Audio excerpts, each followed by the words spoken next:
Hello, hi. ബുദ്ധസഞ്ചാരിയുടെ പുതിയൊരു വീഡിയോയിലേക്ക് എല്ലാവർക്കും സ്വാഗതം. അപ്പോൾ കഴിഞ്ഞ വീഡിയോയിൽ നമ്മളൊരു പാർട്ട് 1 എന്നുള്ള ഒരു രീതിയിലായിരുന്നു വന്നത്. നമ്മുടെ തായ്ലൻഡ് ട്രിപ്പിൻ്റെ മെക്ലോങ് റെയിൽവേ സ്റ്റേഷനിലേക്കുള്ള യാത്രയായിരുന്നു നമ്മൾ കഴിഞ്ഞ വീഡിയോയിൽ കാണിച്ചിരുന്നത്. ഇനി നമ്മൾ പാർട്ട് 2 ആണ് ചെയ്യുന്നത്. പാർട്ട് 2 നമ്മൾ സെലക്ട് ചെയ്തിരിക്കുന്നത് സാനിറ്ററി ഓഫ് ട്രൂത്ത്. ഓക്കെ, ഇനിയും നമുക്ക് വീഡിയോസ് വരുന്നുണ്ട്. അത് നമ്മൾ ഓരോ പാർട്ട് ബൈ പാർട്ടായിട്ടായിരിക്കും ഇടുന്നത്. അപ്പം തായ്ലൻഡിൽ ഏതൊക്കെയാണ് ഫേമസ് ആയിട്ടുള്ള നമ്മൾ കണ്ടിരിക്കേണ്ട പ്ലേസസ്, അവിടേക്ക് നമുക്ക് എങ്ങനെ എത്താൻ പറ്റും, അവിടെ എങ്ങനെയാണ് അതിൻ്റെ ഉള്ളിൽ കയറാനുള്ള ചിലവുകൾ, കോസ്റ്റ് എങ്ങനെയൊക്കെയാണെന്നുള്ളതിനെ കുറിച്ചിട്ടൊക്കെയുള്ള ഒരു ഡീറ്റെയിൽ വീഡിയോ ആണ് നമ്മൾ ഇടുന്നത്. അപ്പം ഓരോ പാർട്ടിൽ നമുക്ക് ഓരോരോ പ്ലേസസ് ആയിട്ടാണ് നമ്മൾ ഇൻക്ലൂഡ് ചെയ്തിരിക്കുന്നത്. സാനിറ്ററി ഓഫ് ട്രൂത്ത് എന്ന് പറഞ്ഞാൽ നല്ലൊരു ഒരു ആർട്ട് വർക്ക് ഫോമാണ്. നമ്മളതുകൊണ്ട് മിസ് ചെയ്യാതെ അതെന്തായാലും നമ്മുടെ ലിസ്റ്റിൽ ആഡ് ചെയ്തിട്ടുണ്ടായിരുന്നു. അപ്പോൾ അവിടെ എന്ന് വെച്ച് കഴിഞ്ഞാൽ ഒരുപാട് വുഡ് വർക്ക്സ്, കുറേ പേര് കൂടി ചേർന്നിട്ട് ഉണ്ടാക്കുന്ന കുറേ വുഡ് വർക്ക്സ് ഉണ്ടായിരുന്നു, പല രൂപങ്ങളിലൊക്കെ കൊത്തി ഉണ്ടാക്കുന്നത്. ഇതിൻ്റെ പ്രത്യേകത എന്താണെന്ന് വെച്ച് കഴിഞ്ഞാൽ 30 വർഷമായിട്ട് ഇതിൻ്റെ വർക്ക് നടന്നുകൊണ്ടിരിക്കുകയാണ്. ഇതുവരെ അവർ കംപ്ലീറ്റ് ചെയ്യില്ലെന്നല്ല, അവരതിനെ ഇമ്പ്രൂവ് ചെയ്ത് അതിന് എൻ്റെ സിസ്റ്റർ ഒരു 8 years മുമ്പ് പോയിരുന്നപ്പം ഉണ്ടായിരുന്ന ഫോട്ടോസും ഇപ്പോൾ വെച്ചിരിക്കുന്ന ഫോട്ടോസും വെച്ചിട്ട് നോക്കുമ്പോൾ ഒരു മാറ്റവും ഇല്ല, അതേപോലെ അവർ മെയിൻറ്റെയിൻ ചെയ്തിട്ടുണ്ട്. മെയിൻ്റെനൻസ് ഭയങ്കര കേട്ടോ. കാരണം നമുക്ക് തന്നെ അറിയാം, വേറെ ഏതെങ്കിലും ഒരു പ്ലേസ് ഇപ്പോൾ ഒരു 8 വർഷത്തെ കാര്യം പറഞ്ഞല്ലോ, വേറെ ഏതെങ്കിലും സ്ഥലമൊക്കെ ആണെന്നുണ്ടെങ്കിൽ എന്തെങ്കിലുമൊക്കെ ചേഞ്ചസ് ഉണ്ടാവും, കുറച്ച് പഴയതായിട്ട്. നമ്മൾ ഒരുപാട് വലിച്ചു നീട്ടുന്നില്ല, നമ്മൾ വീഡിയോയിലേക്ക് നേരിട്ട് പോവാം, എൻ്റെ കാഴ്ചകളൊക്കെ കണ്ടിട്ട് വരും. ഇതാണ് സാങ്ച്വറി ഓഫ് ട്രൂത്ത്. നമ്മൾ തായ്ലൻഡ് വിസിറ്റ് ചെയ്യുമ്പോൾ മസ്റ്റായിട്ട് കണ്ടിരിക്കേണ്ട ഒരു പ്ലേസാണ് കേട്ടോ. അത്ര ഭംഗിയുള്ളൊരു സ്ഥലമാണ്. ഈ വ്യക്തിയാണ് ഈ ഒരു ഐഡിയ കൊണ്ടുവന്നത്. നമ്മൾ ചെല്ലുമ്പോൾ തന്നെ ഒരു ടിക്കറ്റ് കൗണ്ടർ കാണും. അവിടെ കുറേ റേറ്റും കാര്യങ്ങളൊക്കെ എഴുതി വെച്ചിട്ടുണ്ട്. നമുക്ക് ഹോഴ്സ് റൈഡ്, എലിഫൻറ്റ് റൈഡ് ഒക്കെ ഉണ്ട്. അപ്പോൾ അതിൻ്റെയൊക്കെ റേറ്റ് എഴുതി വെച്ചിട്ടുണ്ട്. കുറച്ച് പേരൊക്കെ അവിടെ വെയിറ്റ് ചെയ്യുന്നുണ്ട്, കുറച്ച് പേര് ടിക്കറ്റ് എടുക്കുന്നു, കുറച്ച് പേര് കണ്ടു കഴിഞ്ഞ് തിരിച്ചു പോകുന്നുണ്ട്, വേറെ കുറേ ആൾക്കാർ വരുന്നുണ്ട്, ഈ ഒരു പ്ലേസ് വിസിറ്റ് ചെയ്യാനായിട്ട് വരുന്നുണ്ട്. അത്യാവശ്യം ഒരു തിരക്കൊക്കെ ഉണ്ട് കൗണ്ടറിൽ തന്നെ. അങ്ങനെ ഇരുന്നപ്പോഴാണ് നമ്മൾ 2 ജാപ്പനീസ് ലേഡീസിനെ പരിചയപ്പെട്ടത്. അവർ പാറുക്കുട്ടിയെ കണ്ടിട്ട് പാറുക്കുട്ടിയോട് കളിക്കാനും അവളെ എടുക്കാനും ഒക്കെ ആയിട്ട് വന്നതാണ്. അപ്പോൾ എന്നോട് ആദ്യം അവർ ചോദിച്ചു, കുഞ്ഞിന് എത്ര വയസ്സായി എന്ന്. അപ്പോൾ ഞാൻ പറഞ്ഞു, വയസ്സൊന്നും ആയിട്ടില്ല, അവൾക്ക് 7 months ആയിട്ടേ ഉള്ളൂ എന്ന് പറഞ്ഞു. അപ്പോൾ അവർക്ക് ഭയങ്കര ഒരു അതിശയമായിരുന്നു, ഇത്ര ചെറിയ കുട്ടിയായിട്ട് ഈ പ്ലേസൊക്കെ വിസിറ്റ് ചെയ്യാൻ നമ്മൾ വന്നതിന്. അവൾ നന്നായിട്ട് എൻജോയ് ചെയ്യുന്നുണ്ടായിരുന്നു അവരുടെ കൂടെ. നമ്മൾ ടിക്കറ്റ് എടുത്തു കഴിയുമ്പോൾ ഇതുപോലൊരു ടാഗ് നമ്മുടെ കയ്യിൽ അവർ കെട്ടിത്തരും. അതിനുശേഷം നമ്മൾ നടക്കുന്ന വഴിയിൽ തന്നെയാണ് ഈ ഒരു ഹോഴ്സ് റൈഡിനുള്ള ഹോഴ്സിനെയൊക്കെ അവിടെ കെട്ടിയിട്ടുണ്ട്. അത് വെള്ളം കുടിക്കുകയും ഭക്ഷണം കഴിക്കുകയും ഒക്കെ ചെയ്യുന്നുണ്ട്. നമ്മൾ ഈ ഒരു വഴി കൂടി നടന്നിട്ട് വേണം അങ്ങോട്ടേക്ക് എത്താനായിട്ട്. നമ്മൾ നടന്ന് വന്ന് കഴിയുമ്പം നേരെ കാണുന്ന ഈ ഒരു കാഴ്ചയാണ്. നമുക്കിതായി ഇങ്ങനെ ഒരു സ്റ്റെപ്പ്, മരം വെച്ചിട്ട് ചെയ്തിട്ടുള്ള ഈ സ്റ്റെപ്പ് ഇറങ്ങിയിട്ട് വേണം അവിടേക്ക് എത്താനായിട്ട്. അപ്പോൾ ഈ നടക്കുന്ന വഴിയിലൊക്കെ അത്യാവശ്യം നല്ല തണലാട്ടോ. പക്ഷേ കുറച്ചുകൂടി നമ്മൾ അങ്ങോട്ടേക്ക് എത്തിയപ്പോഴത്തേക്കും നല്ല വെയിലുണ്ടായിരുന്നു. മരം വെച്ചിട്ട് തന്നെ കേട്ടോ ഫുൾ ഇതെല്ലാം ചെയ്തിരിക്കുന്നത്. മൊത്തത്തിലൊരു നാച്ചുറാലിറ്റി ഫീൽ ചെയ്യുന്നുണ്ട്. അപ്പോൾ കുറേ പേരൊക്കെ അവിടെ കണ്ടു കഴിഞ്ഞിട്ട് തിരിച്ചു വരുന്നുണ്ട്. അങ്ങനെ ഞാൻ നോക്കിയപ്പോഴാണ് അവിടെ ഇങ്ങനെ നമുക്കൊരു ക്യാപ്പ്, ഒരു ഹെൽമെറ്റ് നമുക്ക് തരുന്നുണ്ടായിരുന്നു. എനിക്ക് ആദ്യം മനസ്സിലായില്ല ഇത് എന്തിനാണെന്നുള്ളത്. നമ്മൾ നടന്നു പോകുന്ന വഴിയിൽ തന്നെ ഇങ്ങനെ ഒരു ചെറിയ ലേക്ക് പോലൊക്കെ അവർ സെറ്റ് ചെയ്തിട്ടുണ്ട്. അപ്പോൾ അത് കഴിഞ്ഞിട്ട് വേണം നമുക്ക് അങ്ങോട്ടേക്ക് നടന്നെത്താനായിട്ട്. കുറച്ച് നടക്കാനുണ്ട് കേട്ടോ. കുറേ ശില്പങ്ങളൊക്കെ വഴിയിൽ പോകുന്ന വഴിയിൽ തന്നെ കൊത്തി വെച്ചിട്ടുണ്ട്. ദാ കണ്ടില്ലേ,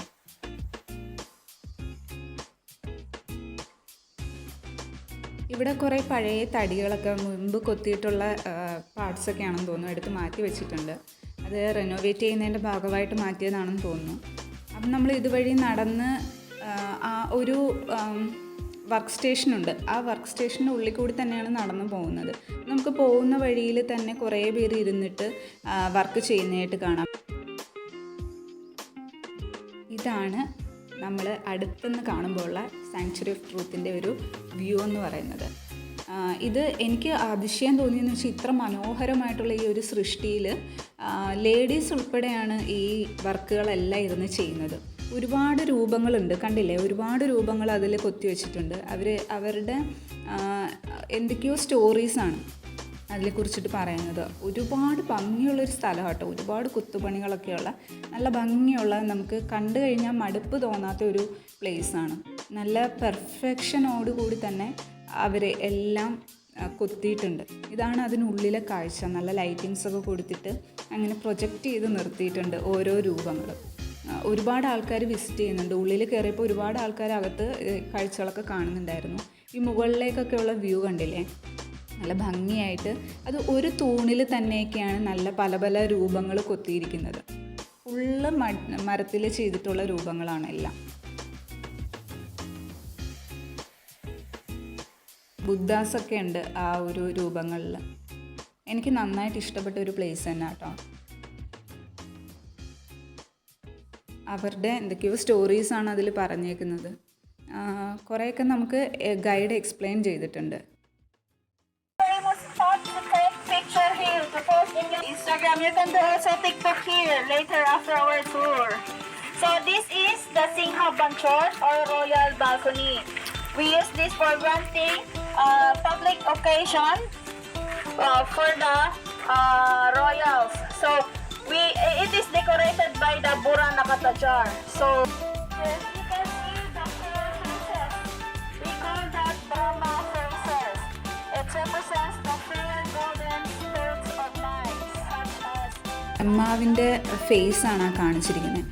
അപ്പോൾ ഇതിൽ ഓരോ രൂപങ്ങൾക്ക് ഓരോ അർത്ഥങ്ങളാണുള്ളത്. അതായത് കൈൻഡ്നെസ്, ലവ്, അങ്ങനെ ഓരോന്നിനും ഓരോ അർത്ഥങ്ങൾ കൊടുത്തിട്ടാണ് ചെയ്യുന്നത്. ഇപ്പോഴും അവിടെ കൺസ്ട്രക്ഷൻ നടന്നുകൊണ്ടിരിക്കുകയാണ്. പാർക്കുട്ടി നല്ല ഉറക്കമായി കേട്ടോ, വെയിലൊക്കെ ആയിട്ട് ആകെ ക്ഷീണിച്ചിട്ട്. okay, everyone, are you ready to go inside? Yes, because it's very hot. Let's go. പിന്നെ നമുക്ക് എക്സ്പ്ലെയിൻ ചെയ്യുന്ന ഓരോ ടീമായിട്ട് തന്നെയാണ് ഉള്ളിൽ പോയിട്ട് ഇതെല്ലാം കാണുന്നത്. അവർ എക്സ്പ്ലെയിൻ ചെയ്ത് തരുന്നത് നമുക്ക് ഓരോ ടീമായിട്ട് ഗ്രൂപ്പായിട്ട് പോയിട്ട് കാണാൻ പറ്റും.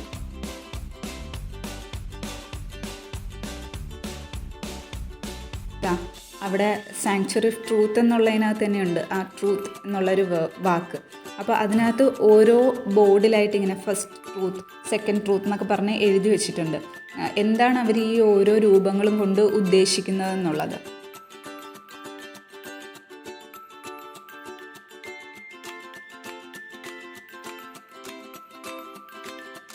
അപ്പോൾ മെയിനായിട്ട് ഇവർ പറഞ്ഞിരിക്കുന്നതെന്ന് വെച്ച് കഴിഞ്ഞാൽ പഞ്ചഭൂതങ്ങളെ കുറിച്ചിട്ടാണ്. വാട്ടർ, എർത്ത്, ഫയർ, വിൻഡ്, അങ്ങനെ ഓരോ പഞ്ചഭൂതങ്ങളെ കുറിച്ചിട്ടും അതിനകത്ത് സെപ്പറേറ്റ് രൂപങ്ങൾ കൊത്തിയും വെച്ചിട്ടുണ്ട്. അത് എക്സ്പ്ലെയിനും ചെയ്യുന്നുണ്ട്. ശരിക്കും എക്സ്പ്ലനേഷൻ വീഡിയോ കുറച്ച് കൂടുതലുണ്ട്, പക്ഷേ അത് ഒരു ബോറിംഗ് ആയിട്ട് തോന്നണ്ട വിചാരിച്ചിട്ടാണ് നമ്മളത് എല്ലാം ഫുള്ള് എക്സ്പ്ലെയിൻ ചെയ്യുന്നതും നമ്മൾ ഇതിനകത്ത് ഇൻക്ലൂഡ് ചെയ്യാതെ അത്യാവശ്യം വേണ്ട കാര്യങ്ങൾ മാത്രം പറയുന്നത്. ലേഡീസൊക്കെ ഇരുന്ന് വർക്ക് ചെയ്യുന്നുണ്ടോ, അവരിപ്പോഴും വർക്കിങ്ങിലാണ്. ഫുള്ള് പെയിൻറ്റിങ്, അതിൻ്റെ കൊത്തുപണികൾ ഒക്കെ ചെയ്തുകൊണ്ടിരിക്കുകയാണ്. ലേഡീസ് ആയാലും ജെൻസ് ആയാലും ഈക്വലായിട്ട് നന്നായിട്ട് പെർഫെക്ഷനോട് കൂടി ആ വർക്കുകളൊക്കെ ചെയ്യുന്നുണ്ട് കേട്ടോ. എനിക്ക് ശരിക്കും അതിശയം തോന്നി, അത്ര നല്ല കൈകൊണ്ട് കൊത്തിയെടുത്തതാണ്. ഞാൻ നേരത്തെ പറഞ്ഞ ആ വ്യക്തിയുടെ ഫോട്ടോ അവിടെ വെച്ചിട്ടുണ്ട്. പിന്നെ അത് ഇവിടെ ഒരു ചെറിയ ലേക്ക് പോലൊക്കെ സെറ്റ് ചെയ്തിട്ടുണ്ട്. ഇത് പുറത്താണ് കേട്ടോ. അതിൻ്റെ പുറത്ത് ഔട്ട് സൈഡ് നമുക്ക് ഒരു കഫറ്റേരിയ ഒക്കെ ഉണ്ട്. ആ ഏരിയയിലാണ് നമുക്കിങ്ങനെ ഈ ലേക്കൊക്കെ കാണാൻ പറ്റുക. നല്ല വെയിലുണ്ടായിരുന്നു കേട്ടോ, കാരണം ബാക്ക് സൈഡ് കടലാണ്. ഈ ഒരു സാങ്ച്വറി ഓഫ് ട്രൂത്തിൻ്റെ ബാക്ക് സൈഡ് ഫുള്ള് കടലാണ്. നമ്മൾ നേരത്തെ കണ്ടല്ലോ ആ വ്യൂ. അപ്പോൾ നല്ല ഒരു ഉച്ച സമയം കൂടിയായിരുന്നു ഞങ്ങൾ പോയത്. അപ്പോൾ നല്ല വെയിലുണ്ടായിരുന്നു. എലിഫൻറ്റ് റൈഡ് ഉണ്ട് പറഞ്ഞല്ലോ.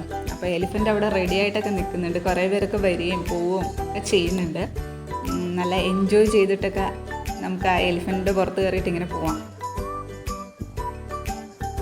എന്ത് വലിയ കൊമ്പല്ലേ അതിൻ്റെ. നല്ല രസമാട്ടോ എലിഫൻറ്റ് റൈഡ്. നമുക്ക് അതിൻ്റെ മുകളിൽ ഇരുന്ന് ഇങ്ങനെ ആടി ഒലഞ്ഞൊക്കെ ഇങ്ങനെ പോവാം. നമുക്ക് ഫോട്ടോസും എടുക്കാൻ പറ്റും കേട്ടോ എലിഫൻറ്റിൻ്റെ കൂടെ നിന്നിട്ട്.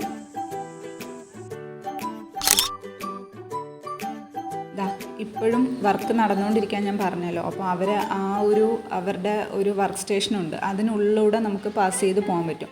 ആ വർക്ക് സ്റ്റേഷനിൽ അവരിരുന്ന് വർക്ക് ചെയ്യുകയാണ്. നമുക്കിതെല്ലാം ലൈവായിട്ട് കണ്ടു പോകാൻ പറ്റും. ലേഡീസൊക്കെ ഇരുന്ന് വർക്ക് ചെയ്യുന്നുണ്ടോ. ഈ ഒരു ഹെൽമെറ്റ് നമ്മൾ വെക്കുന്നതിൻ്റെ യൂസ് എന്ന് വെച്ച് കഴിഞ്ഞാൽ നമ്മൾ അതിനുള്ളിൽ കയറുമ്പോൾ ഞാൻ പറഞ്ഞല്ലോ ഇപ്പോഴും അവിടെ വർക്ക് നടന്നുകൊണ്ടിരിക്കുകയാണ്. അപ്പം മുകളിൽ അവർ വർക്ക് ചെയ്യുന്ന സമയത്ത് എന്തെങ്കിലും ടൂൾസോ അല്ലെങ്കിൽ വേറെ എന്തെങ്കിലും കഷ്ണങ്ങളോ ഒന്നും നമ്മുടെ തലയിലൊന്നും വന്ന് വീഴാതിരിക്കാൻ വേണ്ടിയിട്ട് ഒരു സേഫ്റ്റി എന്നുള്ള രീതിക്കാണ് അവർ ഈ ഒരു ഹെൽമെറ്റ് തരുന്നത്. ഞങ്ങൾ കണ്ടു കഴിഞ്ഞിറങ്ങി നമ്മൾ വന്ന വഴിയിൽ തന്നെ തിരിച്ചു പോവുകയാണ് കേട്ടോ. അപ്പോൾ നല്ല വെയിലായിട്ടുണ്ട്, എന്നാലും ഈ ഒരു ഏരിയയിൽ വലിയ കുഴപ്പമില്ല, ഒരു അത്യാവശ്യം തണലുള്ള ഒരു ഏരിയയാണ്. അപ്പോൾ നമുക്ക് കുറച്ച് നേരം അവിടെ ഇരുന്ന് റെസ്റ്റ് എടുത്തിട്ടൊക്കെ പോകാമെന്നൊക്കെ വിചാരിച്ചു. ഞങ്ങൾ പയ്യെ അവിടെ ഇങ്ങനെ ഇരുന്ന് പാർക്കുട്ടി അപ്പോഴത്തേക്ക് ഉണർന്നു. പാർക്കുട്ടിയെ കാഴ്ചയൊക്കെ കാണിച്ചിങ്ങനെ ഇരിക്കുകയായിരുന്നു.